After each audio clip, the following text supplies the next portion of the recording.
to emphasize. The media has a habit of saying that the glass is 10% empty, but actually it's 90% full. So I think it's really quite an accomplishment of the Neuralink team to have achieved with the first patient, the first device, twice the world record for the brain-to-computer bandwidth. That's it's really an astonishing, an amazingly great outcome, and it's only going to get better from here. So the potential is to ultimately get, I think, to megabit level. So that's probably the long-term goal of improving the bandwidth of the brain-computer interface. If you think about like how low the bandwidth normally is between a human and a device, the average bandwidth is extremely low. It's I said less than 1 bit per second over the course of a day. So if there are 86,400 seconds in a day, you're outputting less than that number of bits to any given device, except in perhaps very rare circumstances. So this is actually quite important for AI, basically for human AI symbiosis, is just being able to communicate at a speed the AI can follow. So yeah, just to emphasize again, he's performing at this extremely high level with about 15% of his channels functional. And so we want to mitigate any of the problems that led to that situation. So, the brain is a fascinating organ. I'll share with you some of the secrets about the brain. During any typical brain surgery, a small amount of air is introduced into the skull. That's because neurosurgeons like to have as much room as possible around the brain. And so there's this little known control mechanism of allowing the CO2 concentration in the blood to rise a bit, which allows the brain to either expand or contract depending on where you target that CO2. But typically neurosurgeons will have the brain shrink by lowering CO2. What we're going to do in our future surgeries is keep the CO2 concentration actually quite normal, maybe even slightly elevated. And that'll allow the brain to stay its normal size and shape during surgery. That should eliminate this air pocket that we saw in the first participant. That air pocket, we think, may have contributed to eating up some of the thread slack as the air bubble migrated to be under the implant, push the brain away from the implant. And so that's easy enough to fix. Another consideration that we want to focus on for our upcoming participants is that the brain, think of it like a really complex folded onion. It's layer upon layer of sheets of neurons all over the surface of the brain, folded into this odd-looking shape. The folds of the brain travel down deep into the brain, and along with it go those onion layers of neurons. And if we insert very close to one of the folds, where there may be very useful information encoded in neurons, we may end up traveling with our threads parallel to some of the layers of neurons that we're most interested in, avoiding them entirely.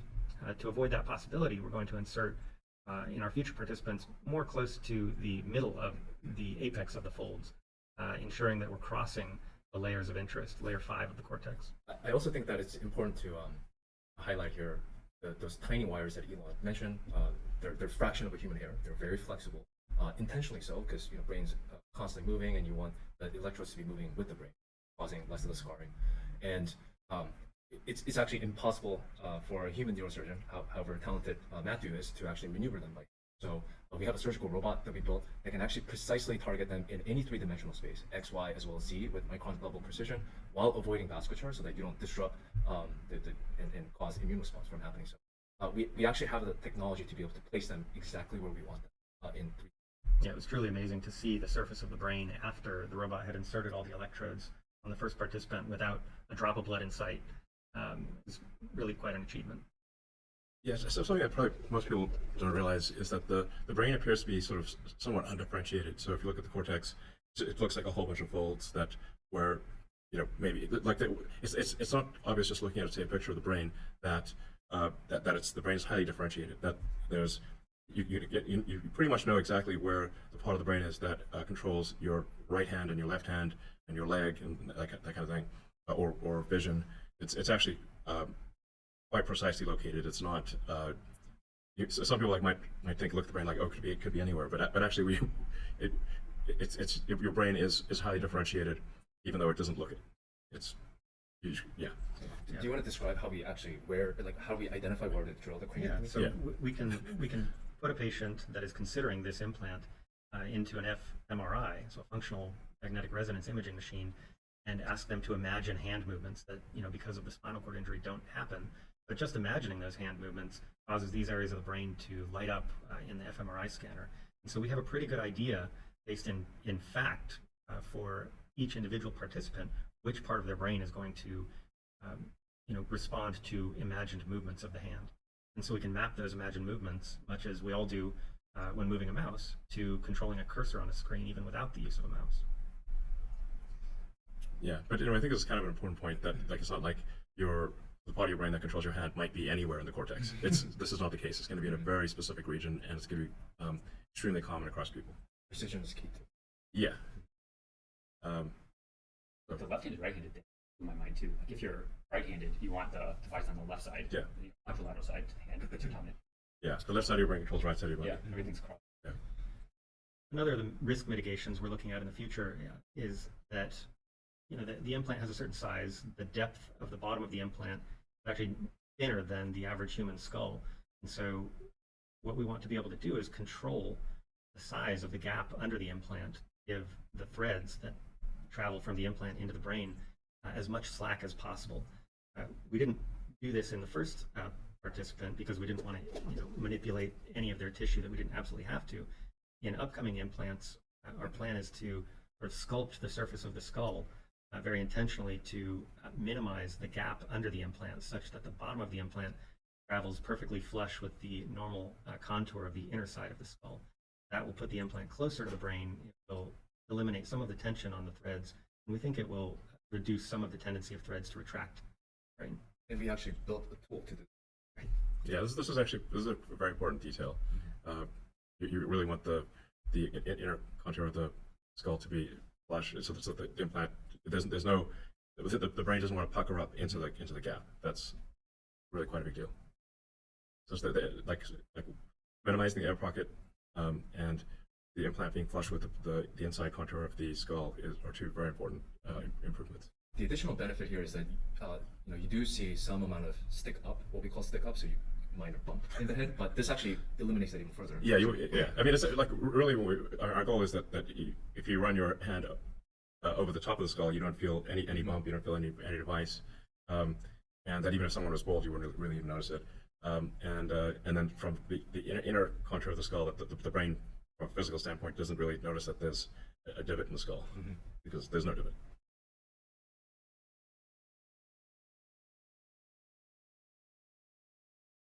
Okay, another aspect of the human brain that obviously differs from any of the animals that we tested in is that the human brain is a lot bigger, and so you may not realize that means the human brain moves quite a bit more than any of these other smaller brained creatures. And so when we open the skull, we see the brain travel toward and away from the robot about 3 millimeters in total as the heart beats and the breathing takes place. And so that movement, it adds a small challenge for the robot in precisely choosing a depth to insert each thread. It's not an enormous challenge, and we've already upgraded the robot's capabilities to be able to even more precisely target depth in even a very rapidly moving brain with a high amplitude of movement. You may think the most obvious mitigation for threads that pulled out of the brain is to insert them deeper. We think so too, and so we're going to broaden the range of depths at which we insert threads. So, for the very first participant, we had an enormous amount of data from our animal work, and we had very highly optimized our insertion depth to maximize the crossing of the layers of interest in the cortex with the electrodes that we're recording from. Now that we know retraction is a possibility, we're going to insert at a variety of depths that even in several cases of differing amounts of retracting threads, we're going to have electrodes at the proper depth, and with the deepest threads be able to track how much retraction has occurred across the surface of the brain from each thread. And so we're going to both have more threads in the right layer and have better data on how much retraction has occurred. If you're a BCI nerd, you might know that being able to control individual Z depth per thread is not something that most neural interface devices offer. Most neural interface devices are kind of a static, fixed, rigid array that you push in, and all the electrodes are on depth. Right.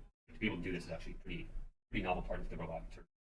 Yeah, the historical approach is to actually pound in a sort of bed of nails with an air hammer into the brain. It looks crazy. Yeah. That is, yeah, just with a pneumatic hammer. And this is, it sounds somewhat barbaric. This is not what we do, but this is what's been done before. Is literally just hammering in what looks like a bed of nails with the brain, which That's even actually better. works. It's astonishing that it actually works a little bit. I mean, some people have manual, like DBS probes, you're just sticking in by hand. Neurosurgeons just cutting them in. Those are Those are huge. several orders of magnitude more volume of brain tissue that you're destroying compared to what we're doing. But that deep brain stimulation stuff does actually work. It It does, actually yeah. helps people a lot. Yeah, Hundreds of thousands. Yeah. that's a great product. Too. Yeah. But, I mean, I think we'll be able to do a much more finessed version of that down the road. I mean, it's really difficult. The Neuralink device is something that really absolutely minimizes damage to the brain, absolutely minimizes the load on the patient, and the goal is to allow someone to live a completely normal life. You won't even notice that someone even has the device. So, like I said, restoring the ability to control your computer and phone, that's our telepathy, and then next device being able to allow people to see that cannot see before.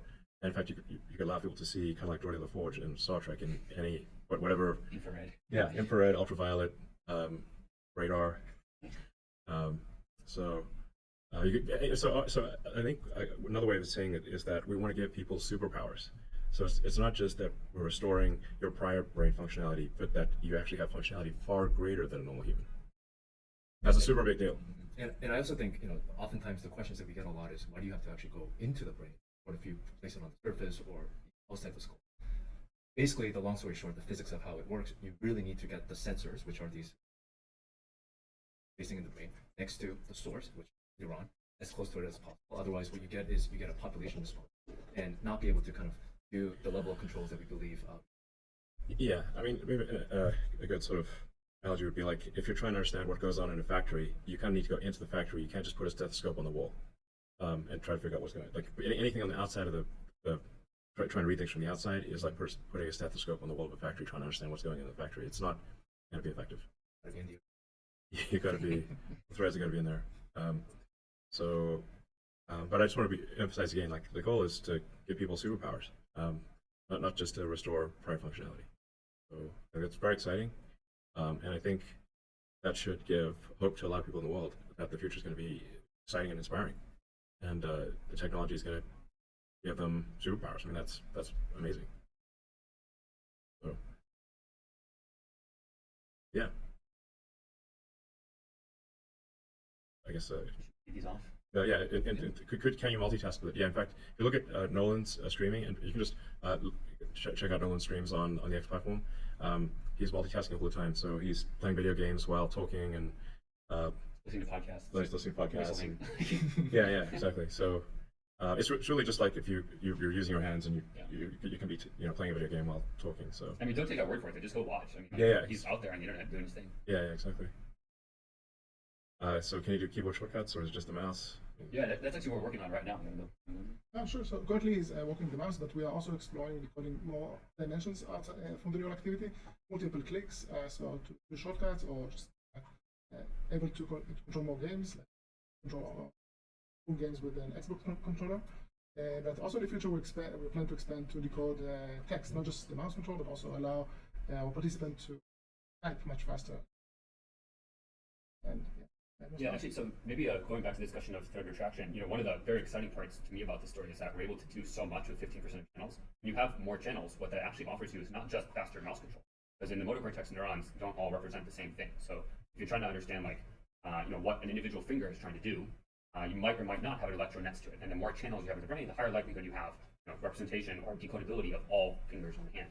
And so if you're trying to do something like output text at a fast rate, it's something that matters a lot for people who are completely locked in, who cannot speak at all, who are trying to, just say I love you to a loved one in their family, or ask for a glass of water or a scratch or whatever. Being able to type at a fast rate is extremely important. And the more fingers you have access to, the higher probability you can do that efficiently. And so, yeah, I'm super excited about how high the ceiling is that we can get to as we solve this thread retraction issue. Yeah, I mean, we're currently at approximately 10 bits per second peak rate, but ultimately we want to get to megabit, and I think ultimately whole brain interface. I think many years from now, I think gigabit level is possible. So that's pretty astonishing. Now, this is still version 1 of our device. As we mentioned, it's version 1 with only 15% of the threads working. The current device has 64 threads with 16 electrodes on each thread. Our next device has 128 threads with 8 electrodes per thread. Because as we get more confident about where exactly to place the electrode, the thread, you need fewer electrodes per thread. So we can essentially, with the current device, without substantial changes, potentially double the bandwidth if we are accurate with the placement of the threads. And then our next generation device will have maybe even more channels. Yeah. Yeah. So 3,000 end of year. yeah. So next device we're aiming for 3,000 channels. So this will just keep getting better and better. Really moving up, I think, in orders of magnitude in factors of 10, basically, in what kind of bandwidth. So I think it won't be all that long before someone with a Neuralink device can communicate faster than someone who has a fully functional body. And so I think faster than the fastest speed typist or auctioneer. The esports tournaments are going to be. Like you literally won't be able to speak faster than someone can communicate with a Neuralink telepathy device. Maybe a very interesting part of this is we currently connect to standard inputs to the computer through mouse and keyboards. But very soon, as we will have a much broader bandwidth, we need to think about new ways to actually build the interface for the devices. This is something that we can't very excited. Yeah, no, that's a good point, because the current input devices are centered around human hands. Yeah. So it's like we've got these little meat sticks that we move, and there's a certain rate at which you can move your fingers, and so we've got like the mouse and the keyboard and with a joystick control, like Xbox controller or something like that. But you really don't need that. You can actually you don't need, since you're no longer, if you're not trying to use your hands, you actually don't need those conventional control mechanisms. And so that's why, like, ultimately, I think you'll be able to do conceptual telepathy, like where you can communicate entire concepts uncompressed to someone else with a Neuralink or to the computer. I guess today we have some problems here where, like, if you don't feel the mouse clicking under your finger, how do you know it actually happened? Because you're seeing it on the screen, but you don't actually feel the mouse click. You don't have the proprioceptive feedback of the keys under your fingertips or the trackpad under your. So there's all sorts of interesting UX challenges of how to actually give the user some sense of what their decoder is actually doing, or what the Neuralink is actually doing when they're trying to use. So wireless. Yeah, it's Bluetooth. Yeah. Just a Bluetooth connection, just like how your normal Apple mouse or like Apple Magic keyboard connects to your computer, same exact thing. In fact, we can basically have this exposed as an HID interface if we want. HID is just the name of the protocol for like sending bits from a mouse into a computer. I can plug into basically anything. Yeah, I think we chose that interface because it's ubiquitous. Yeah. Basically, any devices have Bluetooth capabilities. Our long-term goal is to actually have our own protocol that is safe and secure. But for now, we've chosen it for interoperability. So the question is, can a Neuralink chip repair the paralysis in the long term? We can't do that right now. We have done sort of preliminary work implanting a second Neuralink in the spinal cord, and we can restore naturalistic looking hand and leg movements in animal models. But this isn't something that is, don't hold your breath waiting for it. It's going to be a while. We've got a lot of work to do. But yes, there's no reason in theory that we can't repair paralysis. Yeah. I mean, essentially, there's no physics barrier to fully solving paralysis. That is perhaps a way to say it. That you've got signals coming from your motor cortex that if they are transferred past the point where the nerves are damaged, essentially it's basically a communications bridge. So you bridge the communications from the motor cortex past the point in the neck or spine where the nerves are damaged. And it is possible from a physics standpoint to restore full body functionality. From a physics standpoint, it's a very hard technical problem, but there is nothing that prevents it happening from a physics standpoint. So, in terms of next phase of rollout, well, we really want to make sure that we make as much progress as possible between each Neuralink patient. So we're only just moving now to our second Neuralink patient, but we hope to have if things go well, high single digits this year, and I don't know, maybe this is somewhat dependent on regulatory approval and how much technical progress we make, but within a few years, hopefully thousands.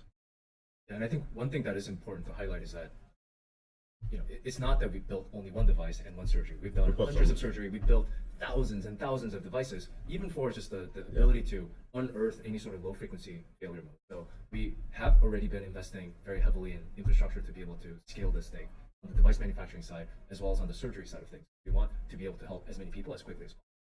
Yeah. Go through obviously the appropriate hurdles Right. that are regulatory challenges and proving out the device with Yeah, and the device implantation really needs to become almost entirely, if not entirely, automatic. In the same way that, say, LASIK eye surgery is done, you don't have an ophthalmologist with a laser cutter by hand. That would be crazy.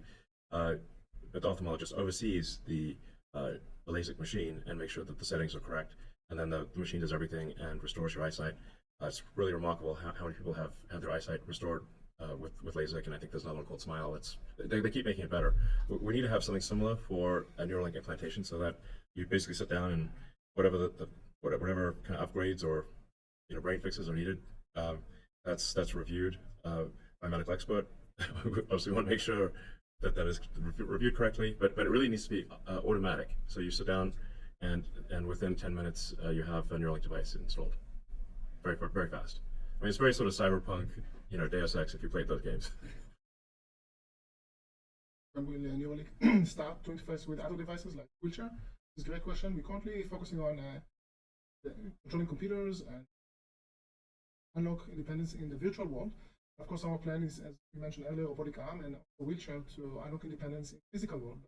This, of course, add additional risk if you make a mistake with your computer. There's some additional risk to that, but we are working with the FDA to allow us to do quite some. Well, it seems like if the wheelchair has an app. well, the wheelchair just needs to have an interface. It does, Yeah. So if the wheelchair has a Bluetooth interface, you could just Bluetooth interface to the wheelchair, and that's probably something we should do We're working on Yeah, that. pretty yeah. soon. Yeah, It's okay. really a matter of paperwork. I'm Yes. showing that you can do it safely. You don't want to drive off a cliff. Well, I think we can limit the speed, Yeah, exactly. so it doesn't go careening off into disaster. Yeah. But so just make it go slowly at first. But yeah, so being able to sort of really the Neuralink device just should work generally for anything that's got a Bluetooth interface. Including potentially an Optimus. Yes. Yeah, yes, you could communicate with Optimus. Yep, absolutely. Optimus we also be able to talk to Optimus, but Why not just beam it? but you could just instead of talking, you could just beam it directly. Or if someone has lost the use of speech, then they can still communicate to an Optimus. They can communicate telepathically to Optimus or by Bluetooth. And so even if someone has completely lost the ability to speak, they could still control Optimus or their computer or phone. I mean, also, like, if you have an Optimus and you have a Neuralink, you can just directly map the brain signal to control the physical arm of the robot. And that's a very meaningful thing. Like, if folks that have spinal cord injury, one of the biggest requests is to be able to scratch yourself. It's something that quite annoying, actually. And if you have a scratch on your face, you can't fall asleep until you scratch it. It's very convenient to be able to move something physically towards you to be able to scratch. Similar things like eating food. If you need somebody to feed you, it's very hard to have dinner with friends in a way that is sort of a normal social experience. And so if you can feed yourself, pick up a fork and actually eat a piece of chicken on your own, that's a big deal. It prevents and saves a lot of interactions with caretakers and other people in your life that you rely on to take care of you. So it really increases your. I think an exciting possibility long term also is to say, if you take parts of the Optimus humanoid robot and you combine that with a Neuralink, let's say somebody has lost their arms or legs, we could actually attach an Optimus arm or Optimus legs and do a Neuralink implant so that the motor commands from your brain that would go to your biological arms now go to your robot arms or robot legs. And again, you'd have basically cybernetic superpowers.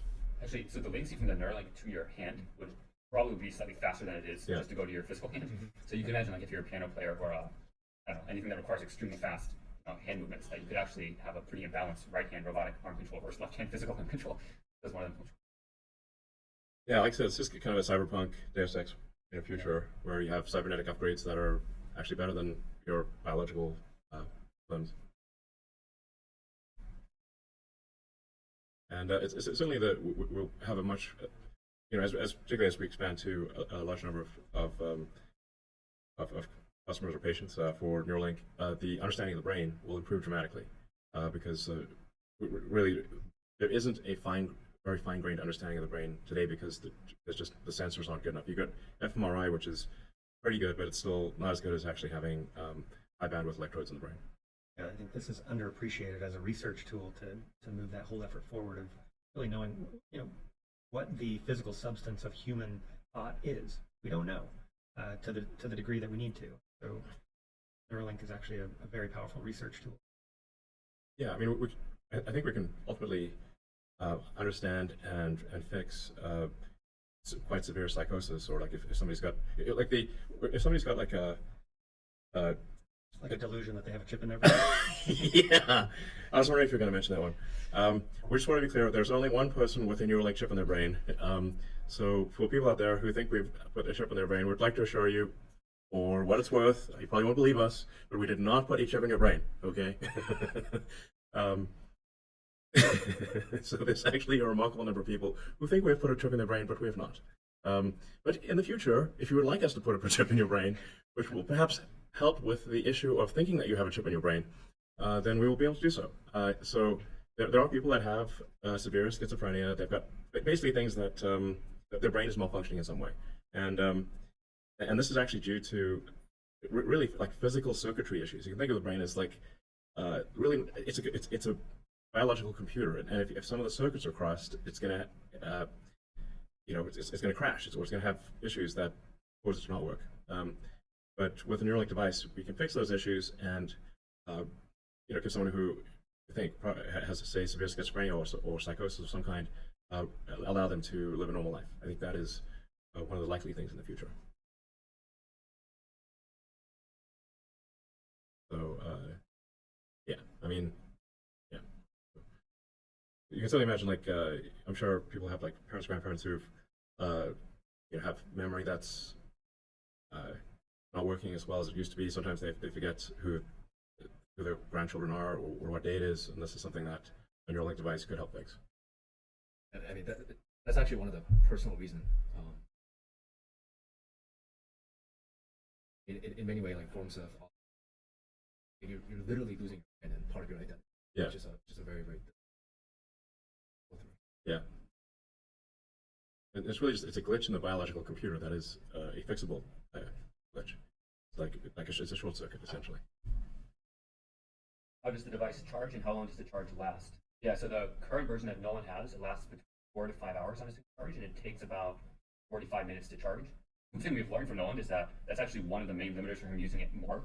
It's actually pretty hard to use a product more than like 70 hours a week. But that's about what he has used it for in some weeks? Yeah, 70 hours a week. Yeah. I mean, just for context, like you sleep roughly 8 hours a night, so that's, we're doing better than the bed. Like the bed is 56 hours a week if you use roughly. And so 70 hours a week of uses. I challenge you to think about products that you've actually used for that duration.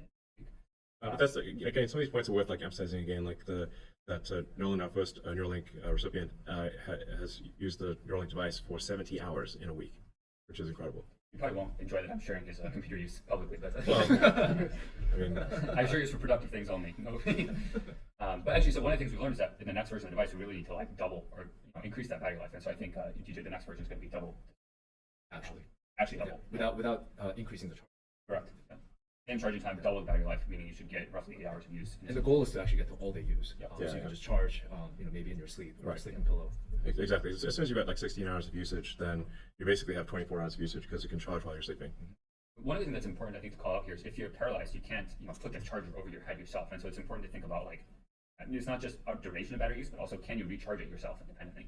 So we spend a lot of time thinking about how to make that feasible, because then that means that you can, this is what no one does, you can use the device, charge it, use the device, charge it, use the device without needing anybody to come in and sort of help you with that, which is a big deal if you're trying to play Civ until 5 a.m. at night when your family's asleep. And the way in which he does that is that there is a charger coil that's bigger, about this big, and we actually put it in the sleeve of a hat, Little beanie. or a beanie, and then he wears it and then says with the voice command, charge. Charger energize. That's the one. That's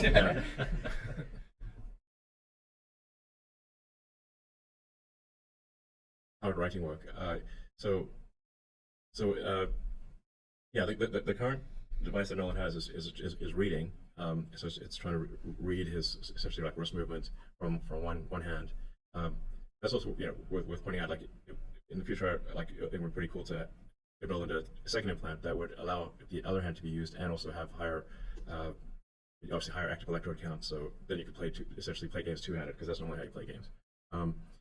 But then with writing, it's really just it's an electrical impulse. Instead of like reading electrical impulses from the neurons, you issue an electrical impulse, which is obviously critical for vision. So vision is writing, which is just triggering an electrical impulse in the vision part of the brain, and that like activates a pixel. So we actually do have this working in monkeys, or we've had it working with monkeys for a while now, where you can sort of flash a pixel and then you watch where the monkey. Obviously, the monkey's like, what? The monkey's a little surprised to see like, hey, there's a flash here and a flash there, but it gets used to it after a while. But it just you can see that the pixel is in the right location because the monkey's eyes will dart to that location. It's not on the screen, right? There's no pixel on the screen. There's no pixel on the It's a screen, pixel yeah. in the brain. Yeah. Just like, You just verify that you're triggering a pixel in the right part of the brain. So, the initial resolution for vision will be relatively low, sort of Atari graphics type of thing. But over time, it could potentially be better than normal vision. And then I guess in terms of some additional applications for where writing to the brain can be useful, motor applications, as Bliss mentioned, there is feedback, right? There's proprioceptive feedback, there's a tactile feedback. especially for robot arms, if you're trying to grasp a color, Right. you need to know you got it. Yeah. One egg, that's an egg. Yeah, an For you egg, to know. Yeah, to actually it's a get very much a delicate balance of not just initiating the movement, but getting the feedback and controlling it accordingly. So there is a somatosensory cortex that's right adjacent to the motor cortex that could be benefit motor movements. So, any changes in neural growth after the device is inserted? We don't see any signs of neural damage, but I guess we have seen some rebound on some of the electrodes, right? Correct. And then also, I guess brain is very plastic. So it's not that plastic. Well, it does diminish quite a bit after age 10, 20. Throughout childhood, especially when you get to about 25, brain really done cooking. Yeah. But there is a little bit of damage done with each insertion, but it's a minuscule amount compared to anything else out there, and so it's an easy amount of damage to recover from, and it's really only detectable on cutting pieces of the brain after the animal is no longer alive and looking at them under a microscope. You can't really tell during life that there's been any brain. Good. Another way to interpret this question: have there been any changes in neural growth after the device is inserted?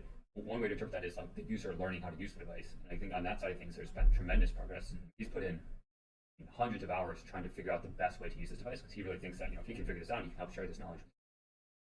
I mean, he's like on Friday night at 8 p.m. He's starting a session of figuring out himself how to push his own performance to the next level. And that's really a unique learning process because there's not many people in the world that have had the experience of moving something with your brain. And so there's a lot of nuance to okay, how exactly should I imagine or attempt to move my wrist to get the thing to move? Yeah, he's really dialed that into it. Also, just the sheer number of hours that he's Yeah, used, it's insane. even in the past 6 months, right? Yeah. In many ways, he's using it in his travel, in his plane ride. Effectively, PCI has left the lab. Yeah. One of the questions is how close we're converting thoughts into text. Right now it's more about moving cursor from the screen on a virtual keyboard. But long term, you should be able to really transmit entire words faster than anyone could possibly type. I'm able to type "Hello World" today directly from there, but we're still in the early days of making that a polished experience. The other things that we're looking at is sign language, right? Yeah. At the end of the day, it is a movement of a hand Yeah. into Right. words. Yeah, that's true. Was the brain trying to naturally push the threads out? This is sort of a universal feature of any implant in the body. The body tries to reject it, and the goal of the surgeons and the technology team is to fight that. And so with artificial hips and with screws in the spine, we've done a really good job of finding biocompatible materials and techniques to fix those implants in the body. Past a certain age, it's getting hard to find someone without some kind of implant, knee, hip, some kind of screws in their spine. And so we've got this problem pretty well solved. So to answer your question, yes, the body is trying to get rid of any implant, but we can ensure that basically can't. It's also worth highlighting that the threads have not actually moved in the past 5 months. There's some still minor movements in terms of some maybe getting pushed in a little bit, pushed out a little bit, but it's more or less very stable and been stable for months. And the reason for that is once you do a brain surgery, it takes some time for the tissues to come in and then the scar tissue or the neomembrane to actually come in and then anchor the threads in place. And once that happens, everything has been stable and you haven't seen much movement. That's where the world record performance starts to come in. Yeah, that was a couple weeks ago. Yeah, the threads, it is important that the threads be extremely tiny. If they're extremely tiny, then the brain does not, the smaller they are, the less likely the brain is to react to them. So that's why you want the threads to be extremely tiny and also to minimize any damage to neurons. So, On that note, we do plan to actually share some of the the tissue response in detail in some of the later upcoming updates. yeah. It is quite a challenging, it's challenging on many fronts to do something like this because you're trying to read and write electrical signals, but you need to have, the threads themselves need to be electrically isolated and not subject to corrosion in the body. So like just metal by itself is somewhat subject to corrosion or being attacked. So it's like in terms of the various coatings and things to actually make this electrode work while not actually eroding its performance over time is very difficult. Human body is a very, very harsh environment. Very harsh environment. It's a Yeah. bag of salt water with bad sensors that's elevated temperature that is well regulated. I mean, I'm sure people have experienced dropping their electronic devices in the seawater and in an instant. Yeah. So we better sort of wrap this up soon. I don't know if there's like a few last questions. Yes. So a good question. So what about upgrades? So yeah, we do think it's going to be important to be able to upgrade the device over time. Just like you wouldn't want like an iPhone 1 stuck in your brain forever. If you've got an iPhone 15, you probably want the iPhone 15, not the iPhone 1. So I think people over time will be able to upgrade their Neuralink. So we'll take the Neuralink device out and put a new one in. We have done this with some of our animals, and they've actually, in one case we did with, we upgraded a device 3 times and was it with a pig? Yeah, we do with the monkey as well. Oh, I yeah, think he was yeah. able to do DCI. Yes, and he's doing fine. Yeah, Pager has the latest implant. It actually hit his, I think his record though last Yeah, Yes. with an upgrade. No So- one still beat him though. Oh, let's still beat him. Yes, this is true. Humans are top of the species leaderboard right now. Page is like what, like 8 or something? Pager's like 8.5 BPS. Okay. But that's a very high score. Yeah. I'm not trying to put Pager down. And also to train a monkey to do that is like a whole challenge on its own. We have like the best animal care team in the world. Yeah, I just do want to emphasize we do our absolute best to take care of the animals. When we had like a USDA inspector come through, she said that this was the nicest animal facility she's ever seen in her entire life. I mean, they So- serve breakfast on an app. Like, the monkey orders room service. Yes, I'm not even kidding. Yeah, we have monkey room service, which is rare. In fact, we're the only ones who offer monkey room service. So we really do everything we can to maximize the welfare of the animals. So, all right, with that, thank you everyone for tuning in. Hope you found this interesting.